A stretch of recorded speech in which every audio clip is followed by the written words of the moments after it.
Hello my dear student, कैसे हैं आप लोग?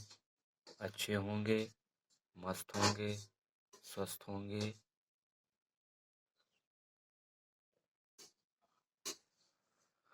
आज फिर एक नए वीडियो के साथ आए हैं। बच्चों की मांग रही है कि प्रावधिक कला में कुछ बनवाया जाए।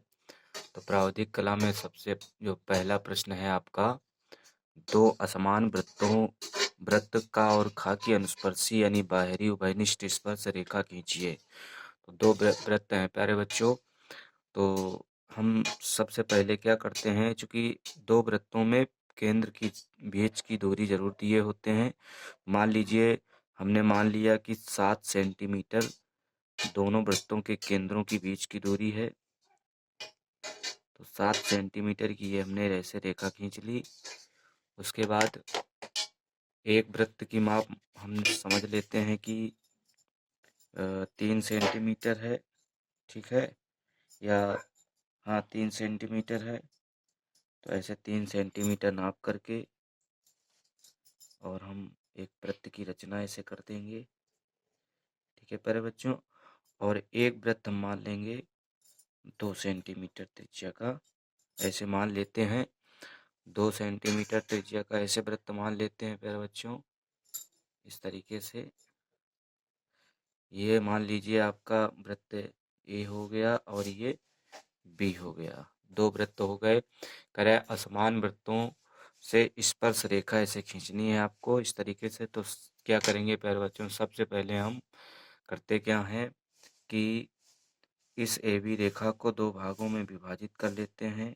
आधे से अधिक दूरी लेकर के एक चाप ऊपर लगाएंगे और एक चाप नीचे लगाएंगे। उसी प्रकार बी बिंदु से एक चाप ऊपर और एक चाप नीचे लगाएंगे। उसके बाद इन दोनों को हम ऐसे मिलाएंगे। ठीक है, इन कटान बिंदुओं से ऐसे मिला देंगे डॉट डॉट करते हुए। प्यारे बच्चों, रेखाएं आपको 3 तरह की खींचना है। बिंदुमय रेखा, ठीक है, और रचनात्मक यानी हल्की रेखा, और अभीष्ट रेखा।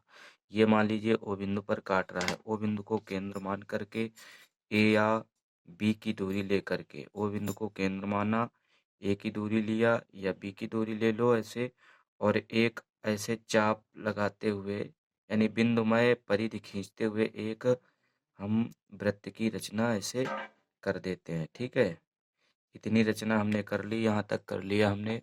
अब उसके बाद क्या करना है प्यारे बच्चों, अब हम क्या करेंगे कि चूंकि अनुस्पर्शी रेखा है ना, बाहरी रेखा खींचनी है, तो दोनों वृत्तों का अंतर करते हैं। ठीक है, अंतर में क्या करेंगे कि ये 3 सेंटीमीटर त्रिज्या का है, एक 2 का है, इसको घटा देंगे, एक बचेगा। तो 1 सेंटीमीटर त्रिज्या का हम वृत्त खींचेंगे बड़े वाले वृत्त से।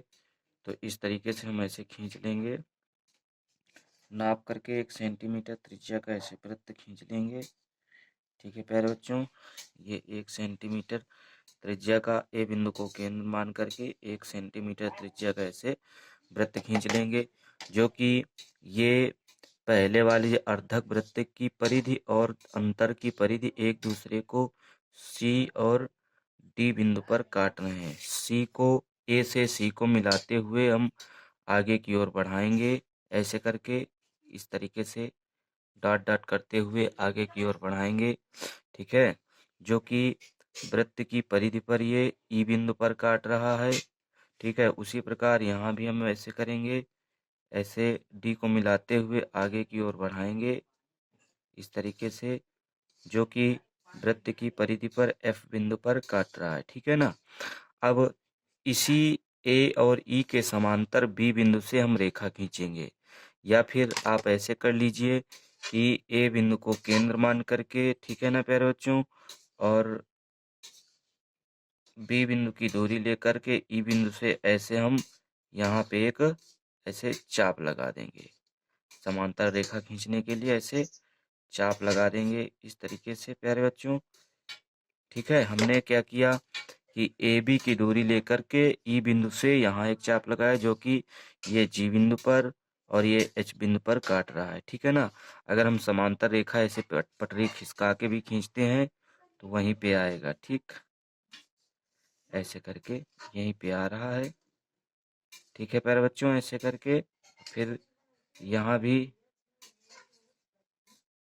ऐसे करके, ठीक। अब उसके बाद हम क्या करेंगे, ई और जी को मिला देंगे, ठीक। ई और जी को ऐसे मिला दिया जाएगा और ये ऐसे एफ और एच को मिला दिया जाएगा, ठीक है।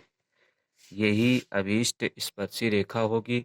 तो प्यारे बच्चों, कैसा लगा आपको ये? अब क्या करेंगे, एक वीडियो और अगर हो तो हम बना दें। एक प्रश्न और है। प्रश्न अगला कह रहा है कि एक त्रिभुज जिसकी भुजाएं क्रमशः 4 सेंटीमीटर, 3.5 सेंटीमीटर तथा 3 सेंटीमीटर हैं, इसके अंतर्गत एक वृत्त की रचना की जो त्रिभुज की तीनों भुजाओं को स्पर्श करे। तो बहुत जल्दी जल्दी से हम रचना बना लेते हैं प्यारे बच्चों। सबसे पहले हम 4 सेंटीमीटर की एक रेखा ऐसे खींच लिए, 4 सेंटीमीटर की रेखा खींच लिए, यानी ये जो भुजाओं की नाप दिए हैं हम एक त्रिभुज ऐसे बना लेंगे प्यारे बच्चों, ठीक है। ऐसे हमने क्या किया, 4 सेंटीमीटर की ये ए बी रेखा खींचा ऐसे, ठीक है। फिर हमने 3.5 सेंटीमीटर की दूरी लेकर के ए को केंद्र मान करके एक चाप लगाया और फिर उसके बाद बी को केंद्र मान करके 3 सेंटीमीटर की त्रिज्या लेकर के चाप लगाया जो एक दूसरे को सी बिंदु पर काट रहे हैं। तो इस प्रकार से एक विषमबाहु त्रिभुज बनेगा। इसके अंतर्गत एक वृत्त की रचना करना है। तो जब अंतर्गत वृत्त की रचना करते हैं तो यहाँ कोणों का अर्धक किया जाएगा, ठीक है ना। तो हम कोणों का अर्धक कर लेते हैं प्यारे बच्चों। उसके लिए हम क्या करते हैं, बी बिंदु को केंद्र मान करके एक हम ऐसे चाप लगाएंगे। फिर उसके बाद हम इसको केंद्र मानेंगे और आधे से अधिक दूरी लेकर के आगे चाप लगाएंगे।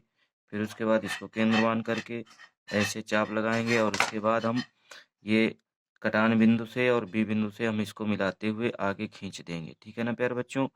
आपको 2 कोण ही इसके अर्धक करने हैं। डाट डाट रेखा खींच ऐसे करते हुए रेखा खींच देंगे। फिर उसके बाद हम एक कोण कोई और ले लेते हैं, यानी ए बिंदु से एक कोण ले लिया प्यारे बच्चों। इस तरीके से ये इस तरीके से आप कोणों का 2 कोणों का अर्धक करना है केवल, बस और नहीं करना है। मात्र 2 कोणों का अर्धक किया जाएगा और इस प्रकार से 2 कोणों का अर्धक करेंगे तो केंद्र वृत्त का केंद्र प्राप्त हो जाएगा आपको, ठीक है ना। तो इस तरीके से हम 2 कोणों का अर्धक कर लिए ऐसे करके, जो कि एक दूसरे को ये इस बिंदु पर यानी ओ बिंदु पर काट रहा है, ठीक है। अब हम क्या करेंगे, ओ बिंदु को केंद्र मान करके ऐसे, चूंकि हम त्रिज्या भी मालूम नहीं है हमको, ओ बिंदु को केंद्र मानेंगे, ठीक है। और उसके बाद यहाँ पे ऐसे हम चाप लगा देंगे, ठीक। क्योंकि हमको त्रिज्या ज्ञात करनी है तो यहाँ पे ऐसे चाप लगा दिया। उसके बाद इसको केंद्र माना, यानी हम ए बी रेखा पर लंब डालेंगे और यहाँ एक चाप मार दिया और फिर उसके बाद इसको केंद्र मान करके यहाँ पे एक चाप मार दिया। क्या करते हैं, उसके बाद हम इसको और ये इस कटान बिंदु को यानी ओ बिंदु को और कटान बिंदु को हम आपस में ऐसे मिला देंगे। डाट डाट बिंदु ऐसे खींचते हुए मिला देंगे। तो जो कि ए बी रेखा पर ये सी डी बिंदु पर काट रहा है, ठीक है ना, डी बिंदु पर काटेगा। अब यही ओ डी जो है कि वृत्त की त्रिज्या होगी। इसी को जो है केंद्र मान करके और डी की दूरी ले करके ऐसे करके इस पर से हम वृत्त की रचना कर देंगे प्यारे बच्चों, ठीक है ना। कर पाएंगे आप लोग? मेरे ख्याल से कर पाएंगे, ठीक है। और इस रचना को हम अभीष्ट रेखा के द्वारा हम ऐसे खींच देंगे। प्यारे बच्चों, आप लोगों को ये रचनाएं पेंसिल से बनानी है। हम पेन का प्रयोग कर रहे हैं आप लोगों को समझाने के लिए। आपको सिर्फ और सिर्फ पेंसिल से ही बनाना है, ठीक है। और 3 प्रकार की रेखाओं का प्रयोग करना है। बिंदुमय रेखा, ठीक है ना, बिंदुमय रेखा का प्रयोग करना है ऐसे, ठीक है। और रचनात्मक, बिंदुमय रेखा को कहते हैं निर्दिष्ट रेखाएं, कोष्ठ में निर्दिष्ट भी कह सकते हैं, ठीक है। निर्दिष्ट, निर्दिष्ट रेखाएं, ठीक, निर्दिष्ट। और इसको रचनात्मक बोलते हैं, रचनात्मक, या कह सकते हैं हल्की रेखा, ठीक है, हल्की रेखा कह सकते हैं। और जो मुख्य रेखा जो पूछ रहा है उसको अभीष्ट रेखा कह सकते हैं, अभीष्ट रेखा कहेंगे, या हम गहरी रेखा से दर्शाएंगे, ठीक है। तो इस प्रकार से 3 रेखाओं का प्रयोग करना है। जैसे हमने बिंदुमय रेखाओं का प्रयोग किया, हल्की रेखाओं का, इस तरीके से आपको भी रेखाओं का प्रयोग करना है। वीडियो कैसा लगा है आपको कमेंट के माध्यम से बताना है। बहुत बहुत धन्यवाद।